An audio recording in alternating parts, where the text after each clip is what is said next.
Vamos a comenzar con esta clase bastante particular acerca de la capacidad de generalización y algunos conceptos que vamos a ir viendo muy relacionados con esto de la capacidad que tienen los sistemas inteligentes para, digamos, funcionar bien en aquellos casos o ejemplos que nunca vieron durante el ajuste o el entrenamiento. Lo primero que vamos a repasar un poco, algo de esto hemos hablado, es la idea de superficies de error. En primer lugar, pensemos que hay un único parámetro que ajustar. Por ejemplo, podríamos pensar en algo tan elemental como una red neuronal que tiene una entrada, una salida y un único peso, un único valor que hay que ajustar, no tiene sesgo, no tiene nada. O podría ser cualquier sistema básico que quisiéramos ajustar, ¿no? Entonces, para distintos valores de SW o el parámetro que sea, yo voy a poder medir un error que comete el sistema, una diferencia entre la salida correcta o la salida esperada y la salida que realmente da el sistema. Vamos a suponer que ese error le llamamos E simplemente. Y ese error para distintos valores del parámetro, para un parámetro de, por ejemplo, 0,1, podrá tener un error determinado. Para un parámetro de 0,2 podrá tener otro error, y así para cualquier valor continuo de ese parámetro, que es un número real, yo podría tener una superficie, una curva en este caso simplemente, en donde hay un valor óptimo para ese parámetro, y que por supuesto es el que pretendo que mi algoritmo de entrenamiento encuentre. Así que esto sería más que una superficie de error, sería una curva de error en una sola dimensión. Y podríamos empezar a tratar de pensar en qué pasa en más dimensiones.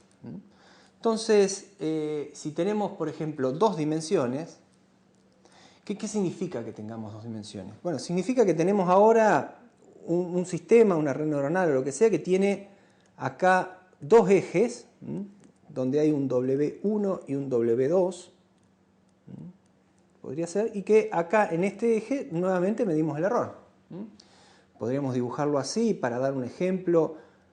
Podríamos pensar que o bien tiene dos entradas o tiene una entrada y el sesgo, y acá está el W1, el W2, y para distintos valores de esos W, este sistema elemental va a cometer errores más altos o errores más bajos, y por acá es por donde se supone que, partiendo de un punto dado, iremos, por ejemplo, con el método de gradiente, bajando hasta encontrar, ahora esto es un vector de dos componentes, el W óptimo.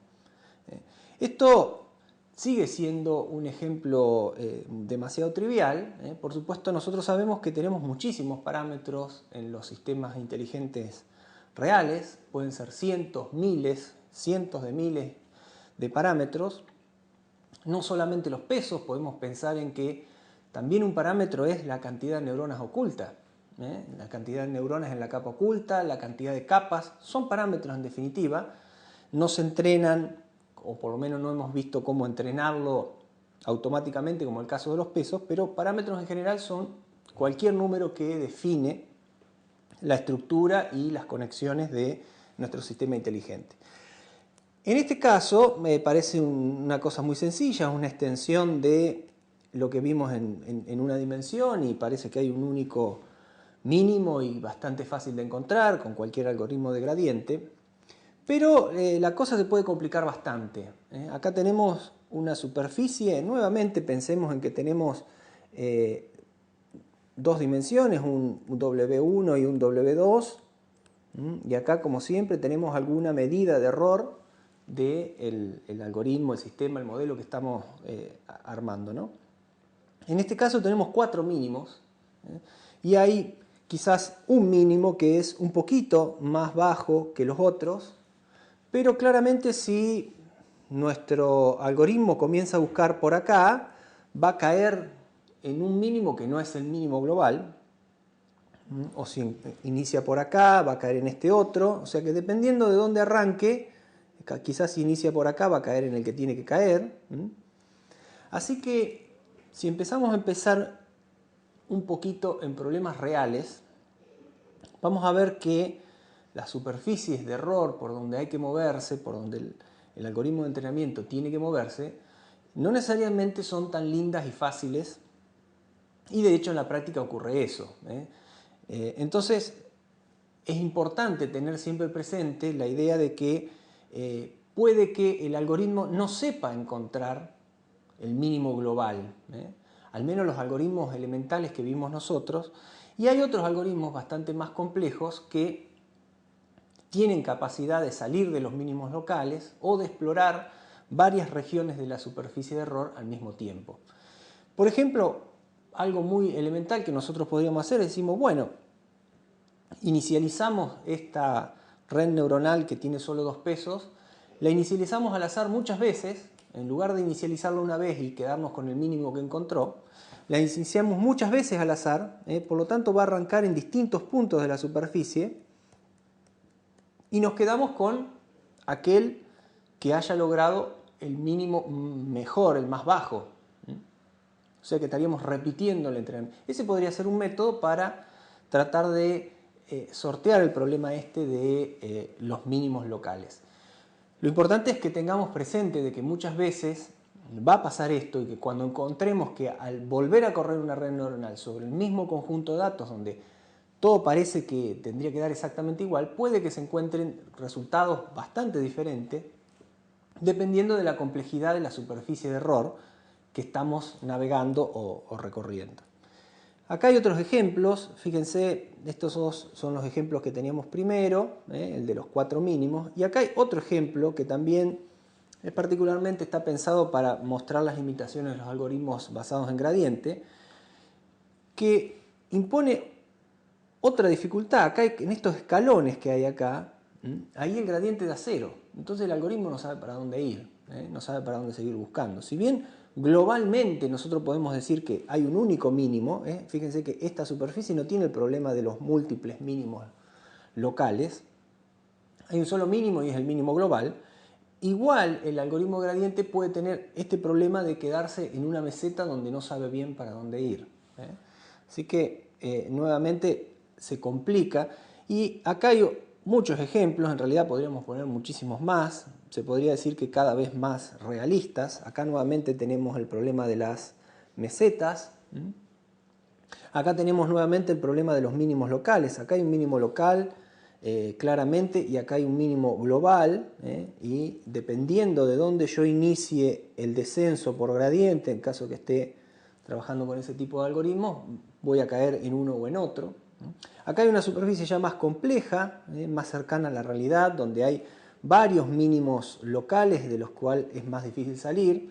Y acá, bueno, otra superficie no es de las más complejas, pero una superficie de un caso real, en donde hay muchos mínimos locales, la superficie es muy irregular, no es fácil decidir hacia dónde ir para lograr llegar al mínimo global que está ahí abajo. Esto hay que pensar que si bien lo podemos visualizar en 2 dimensiones, como yo decía antes, difícilmente trabajemos en 2 dimensiones en los problemas reales. Así que a este problema hay que sumar el hecho de que generalmente estamos en R a la 100 o en R a la 1000 o en R a la 10.000, donde hay una cantidad de parámetros enormes y donde esas superficies de error están en un espacio tan grande que ni siquiera podemos imaginarnos la complejidad de ese espacio, los huecos que habrá, las zonas que habrá vacías, cuando más grandes son los espacios en cuanto a dimensiones, más zonas vacías hay, donde no hay datos, donde no está representada, donde no podemos medir.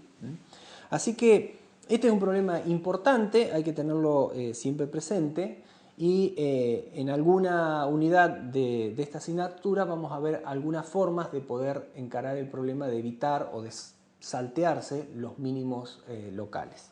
Eso se llaman métodos de entrenamiento con búsqueda global, no con búsqueda puntual como es el método basado en gradiente.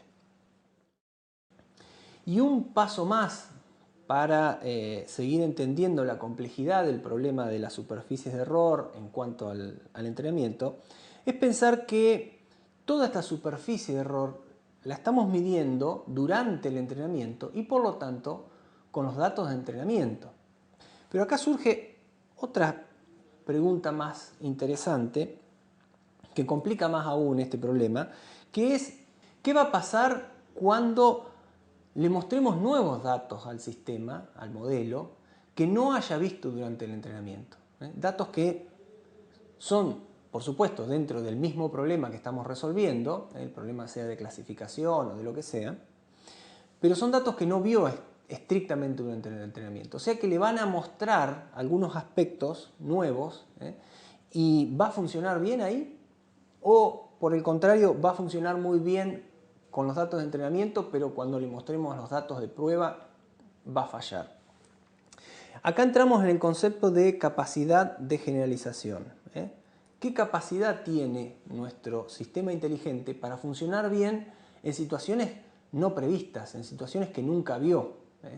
Y esa es la clave del entrenamiento, porque nosotros no nos sirve de nada que el sistema funcione bien con los datos de entrenamiento, porque en la realidad no van a estar esos datos, va a haber otros datos parecidos, por supuesto, dentro de la misma población de datos, pero van a ser otros. Entonces, de poco nos sirve que se ajuste perfectamente, que reconozca perfectamente todo lo de entrenamiento, si después no va a ser capaz de reconocer ejemplos similares cuando esté durante la prueba. Entonces acá tenemos que pensar de que nosotros del conjunto de datos que tenemos, generalmente tenemos todo esto para entrenar, vamos a llamarle y tenemos otro conjunto de datos para probar. Vamos a usar ese conjunto de prueba para medir qué tan bien, o para tratar de medir qué tan bien funciona el algoritmo en datos que nunca vio, ¿no es cierto?